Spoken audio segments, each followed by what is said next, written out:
नमस्कार दोस्तों, स्वागत है आप सभी का आपके अपने YouTube चैनल रिटेल अड्डा में। चैनल पे नए हैं तो सब्सक्राइब कर लीजिए और बेल आइकन को प्रेस कर दीजिए ताकि वीडियो की नोटिफिकेशन आप तक पहुंचती रहे। तो देखिए कि ऐसे स्टॉक के बारे में बात करेंगे जिसका भी करंट प्राइस 108 रुपये है। तो ऐसा नहीं कि प्राइस कम है इसलिए वीडियो बना रहा हूँ। ये वीडियो में क्यों इस कंपनी के बारे में आपको बहुत चीज़ें जानने को मिलेंगी, तो वीडियो को पूरा एंड तक देखें। देखिए कंपनी का नाम आपको बता देता हूँ, ये NBFC सेक्टर से रिलेटेड मेजर प्लेयर है। AB कैपिटल नाम से, आदित्य बिरला कैपिटल। और बहुत लोगों को इसने निराश किया है पिछले 3-4 सालों में। और क्यों निराश किया, अगर आपको मैक्सिमम चार्ट दिखाऊं तो ये मैक्सिमम चार्ट ही खुला है आपके सामने। 55% के नेगेटिव रिटर्न्स हैं। तो बताइए, अच्छी कंपनी से ऐसा एक्सपेक्ट तो हम नहीं करते कि 55% के कौन कहे पॉजिटिव रिटर्न्स देने के 3-4 साल में ये नेगेटिव रिटर्न्स पे बैठी हुई है।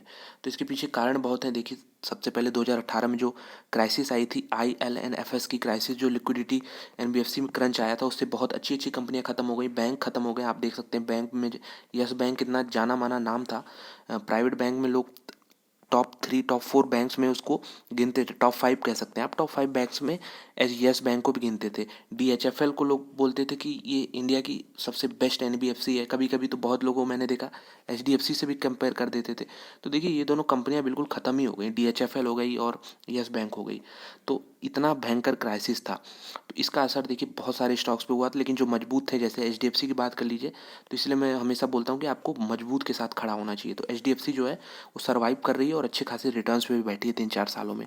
लेकिन ये कंपनी बिल्कुल 3-4 सालों में 55% के नेगेटिव रिटर्न्स के साथ आपको दिख रही है। तो इसमें बेसिकली आदित्य बिरला कैपिटल में चल क्या रहा है, देख सकते हैं आप। पहले शुरुआत में इसमें जो गिरावट का ट्रेंड था वो काफ़ी स्टीप स्लोप था। धीरे धीरे ये फिर कम होता गया। यहाँ आप देख सकते हैं कोरोना का ये लो था, ये एक्सेप्शनल केस था। उसके बाद फिर धीरे धीरे हमें रिकवरी भी देखने को मिली, जहाँ बाकी स्टॉक्स में अच्छी खासी कोरोना के बाद रिकवरी देखने को मिली। इसमें एक स्लो मूवर की तरह ये ऊपर बढ़ रहा है। तो अच्छी बात यह है कि जो स्ट्रेंथ थी गिरावट की, आप यहाँ देखिए या फिर यहाँ देखिए, ये स्ट्रेंथ जो थी गिरावट की वो धीरे धीरे कम हो रही है। तो लॉन्ग टर्म में हम कह सकते हैं राउंडिंग बॉटम पैटर्न इसमें बनाने की कोशिश हो रही है। आप अगर देखेंगे इसे तो ये बिल्कुल एक सर्कल की तरह आपको लॉन्ग टर्म में दिखेगा। हालांकि इसमें मूवमेंट काफ़ी धीरे धीरे है, इसलिए ये पैटर्न कंप्लीट करने में इसको अभी और पूरा करने में टाइम लगेगा। लेकिन जो चार्ट पे बन रहा है वो आपको दिखा दिया हूँ। तो बहुत फ्रस्ट्रेशन इसने पैदा किया है अपने इन्वेस्टर्स के बीच में। लेकिन आदित्य बिरला ग्रुप की कंपनी है तो ये थोड़ा हमें कंफर्ट देता है। लेकिन आदित्य बिरला ग्रुप की कंपनी क्या सारी अच्छी हैं, तो मैं कहूँगा नहीं। वोडाफोन आइडिया आप देख लीजिए, वो भी स्ट्रगल कर रही है, लेकिन उनका तो केस ही अलग है। उनका सेक्टर ही इतना कम्पिटिटिव है कि उसमें सर्वाइव करना मुश्किल है। इसलिए ऐसा नहीं कह रहा हूँ कि NBFC सेक्टर कम्पिटिटिव नहीं है, लेकिन इनके पास जो एज है अपने छोटे प्लेयर से वो काफ़ी बढ़िया है। तो जो बड़े प्लेयर हैं NBFC सेक्टर में, वो तो देखिए स्ट्रांग रहने वाले हैं। और आदित्य बिरला कैपिटल एक स्ट्रांग प्लेयर है। आप आदित्य बिरला फैशन की बात कर लीजिए, तो इन्हें और आदित्य बिरला कैपिटल को अभी भी अपना प्रूफ देना है कि हम आदित्य बिरला ग्रुप की कंपनीज हैं। क्योंकि आप पीछे हिस्ट्री देखिए, अल्ट्राटेक ने कितने शानदार रिटर्न्स दिए हैं, ग्रासिम ने भी अच्छा खासा रिटर्न दिया है।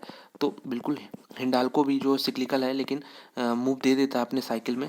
तो आदित्य बिरला बिरला ग्रुप की कंपनियां जो हैं अच्छे अच्छे मूव्स भी देती हैं, कंसोलिडेट भी करती हैं, और उसमें एक दो खराब कंपनियां भी, जैसे वोडाफोन आइडिया। तो आपको सिलेक्टिव होना पड़ेगा। तो इसलिए आदित्य बिरला कैपिटल को यहाँ पे खोने को मेरे ख्याल से बहुत कम है। इसमें मार्जिन जो है 108 रुपये पे आपके पास खोने के लिए बहुत कम है, और गेन करने के लिए अच्छा खासा इसमें आपके पास रिवॉर्ड होने वाला है। तो चलिए इसके हम कुछ फाइनेंशियल देखते हैं, ताकि अंदाज़ा लगे कि क्या ये NBFC स्ट्रांग है या फिर इसका सिर्फ पब्लिक में हाइप बना के रखे हैं लोग कि ये आदित्य बिरला ग्रुप की कंपनी है इसलिए हमें खरीदना चाहिए। तो इसके फाइनेंशियल पे हमें नज़र डालना बहुत ज़रूरी है।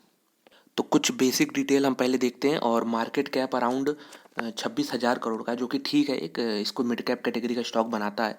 करंट प्राइस 108 का है, हाई प्राइस देख सकते हैं 52 वीक का ये 140 है, और ये लो के आसपास ही है, लो से 12 पॉइंट दूर है। यानी इसका जो रेंज है आप कह सकते हैं बहुत ही सीमित हो रहा है, बहुत दायरे में काम कर रहा है। आप देख सकते हैं पूरे साल भर का रेंज मात्र 44 पॉइंट है। हालांकि मात्र इसलिए कह रहा हूँ क्योंकि इसका टिकर सिंबल भी काफ़ी छोटा है, 108 पे है, लेकिन उस हिसाब से तो ये हो गया 40%। लेकिन फिर भी आप देखेंगे कोविड के बाद जो रिकवरी आनी चाहिए थी स्टॉक्स में, वो बाकी स्टॉक्स में तो आई है, लेकिन इसमें अभी भी वो चीज़ हमें देखने को नहीं मिला है। स्टॉक का पी बहुत चीप है, मैं बता चुका हूँ पहले ही।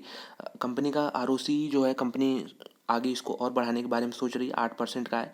और ये ROE भी 8.5% का, फेस वैल्यू अभी भी 10 का है।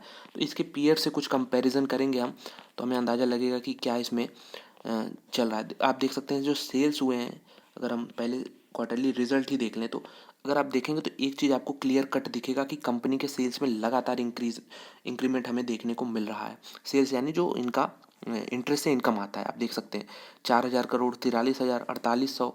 उसके बाद ये कोरोना के समय में भी 4,000 का इन्होंने फिगर कंप्लीट किया, तो ये काफ़ी पॉजिटिव फिगर है। उसके बाद 4,600, फिर 5,000, फिर 5,500, फिर 4,300, फिर 5,600, 5,700, जो कि आपकी हाईएस्ट है क्वार्टरली बेसिस पे। आप देख सकते हैं इनका सेल्स का फिगर। और जो एक्सपेंसेस हैं वो भी देखिए बढ़ ही रहे हैं, तो मार्जिन में हमें जो कमी देखने को मिल रही है, आप देख सकते हैं ये थोड़ी प्रॉब्लम की बात है। 31, उसका 43, 37, अब ये फिलहाल जो है 27-28 पे खड़ा है, जो कि पिछले क्वार्टर से अच्छा इंप्रूवमेंट किया है इन्होंने, क्योंकि वो 24 तक पहुंच गया था, तो अब 27 पे है। तो डेफिनेटली 30 का अचीवेबल है इनके लिए। थोड़ी और कंडीशन सुधरती हैं इकोनॉमी की, तो उसको बिल्कुल ये 30 का मार्जिन भी अचीव कर सकते हैं। नेट प्रॉफिट की बात कर लें तो आप 258 करोड़ से बढ़ के ये ऑलमोस्ट डबल हो चुका है। चलिए कुछ लॉन्ग टर्म की बात कर लेते हैं। पिछले 7 सालों का इसका डेटा देखेंगे तो क्वार्टरली बेसिस पे तो हमें बिल्कुल ट्रेंड समझ में आ रहा है, लेकिन ईयरली बेसिस पे भी क्लियर कट ट्रेंड हमें समझ में आ रहा है। आप देखिए यहाँ का फिगर देखिए, सिर्फ 2,700 करोड़ से सेल्स बढ़ा के 2,200 करोड़ के आसपास ये पहुँचने वाला है। 22,000 करोड़, माफ़ कीजिएगा। तो बहुत बड़ा फिगर है और ये बहुत बड़ी कंपनी है, लेकिन इसके वैल्यूएशंस अभी भी कहीं ना कहीं चीप हैं, इसलिए मार्जिन ऑफ सेफ्टी मैं बार बार बता रहा हूँ काफ़ी इसमें कम है। अ, तो आप देख सकते हैं यहाँ पे नेट प्रॉफिट 309 करोड़ से बढ़ के 1,600 करोड़। तो बेसिकली यही सब डेटा है जो एक्साइट करते हैं।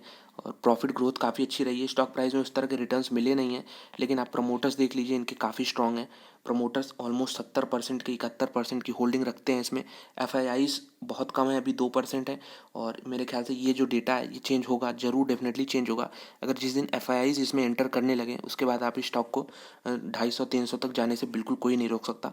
तो एफ की होल्डिंग कम है, ये एक पॉजिटिव साइन है। और एक और पॉजिटिव साइन है ये है कि पब्लिक की होल्डिंग कम है।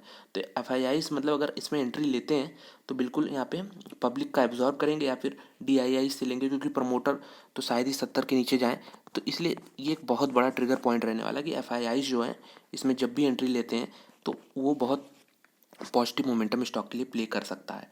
तो यही रहा आदित्य बिरला कैपिटल के। आपको रिजल्ट भी दिखा चुका हूँ, आपको इसके सारे डेटा दिखा चुका हूँ कि पिछले कुछ क्वार्टर्स में कैसा ट्रेंड रहा है। पिछले 7 साल का ट्रेंड दिखा चुका हूँ, वो भी पॉजिटिव रहा है। पिछले 2-2.5 साल का ट्रेंड दिखा चुका हूँ क्वार्टरली वाइज, वो भी पॉजिटिव रहा है। स्टॉक का पी काफ़ी चीप है।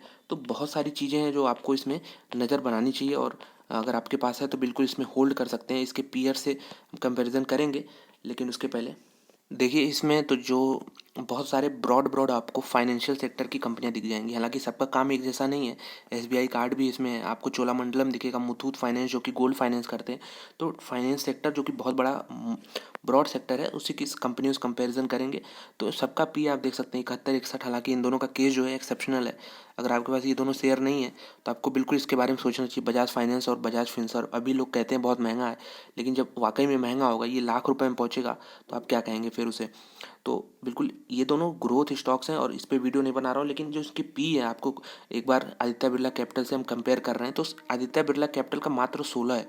HDFC एमसी जो कि एमसी सेक्टर में उसका 34 है। मुथूट फाइनेंस का 13 है।